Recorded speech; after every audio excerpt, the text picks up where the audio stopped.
we need to use SKU Grid to actually go ahead and track our inventory and our prices. And like I said previously, what SKU Grid is going to do is once you sign up for it, it's actually going to allow you to track. It's going to go in depending on the settings that you set up. And I'm going to tell you to do it every single hour and literally go back and ping that same web page and see if it's still in stock and if the price has changed. And if the price has changed, it's going to email you and notify you so you can make those changes. Okay. So you're going to originally go into your settings right here. And that's going to open this up right here.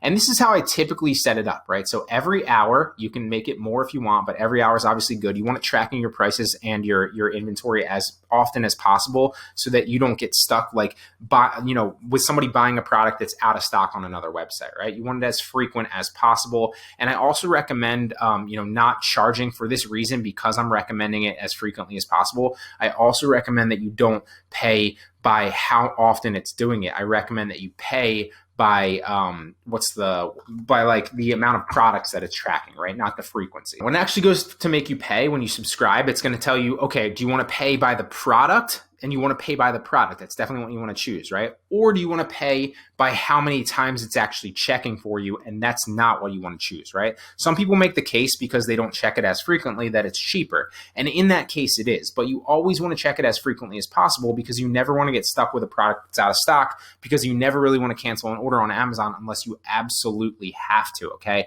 That's going to ding your metrics and they take it very seriously. So every hour is what I recommend. And also when you go to select and sign up for this, pay by the specific product, not by how many times it checks for you, okay?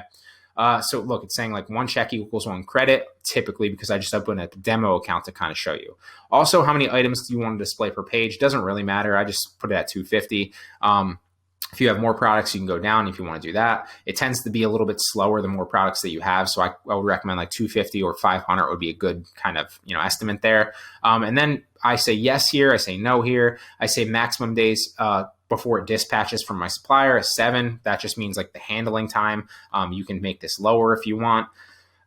Display stock as a color, I keep that normal, and everything else pretty much is normal here. And then you want to save your settings. The main thing that you're doing here is you're setting this up to ping every single hour so that it's going to let you know, okay?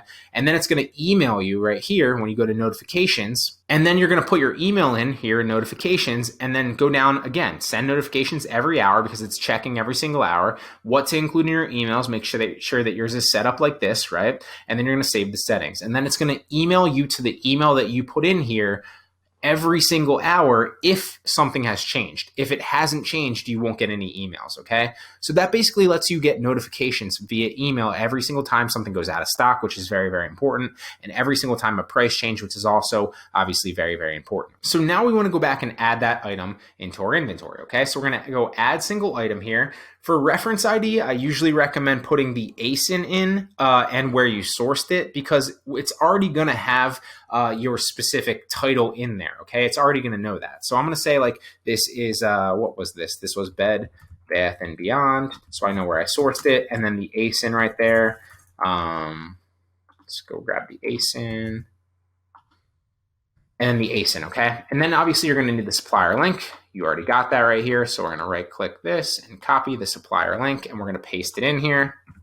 And it's gonna, look, it identifies Bed Bath & Beyond product identified. And then you're gonna hit save. Those are the only 2 things that you really need to do. A reference ID, so you can obviously identify the product, which isn't really relevant. I just kind of like to set it up this way. And a link to the supplier where the actual product is and that URL specifically where you source that product. So if it's a variation, make sure you click on that specific variation. If it's a size, make sure you click on that specific size so the URL changes.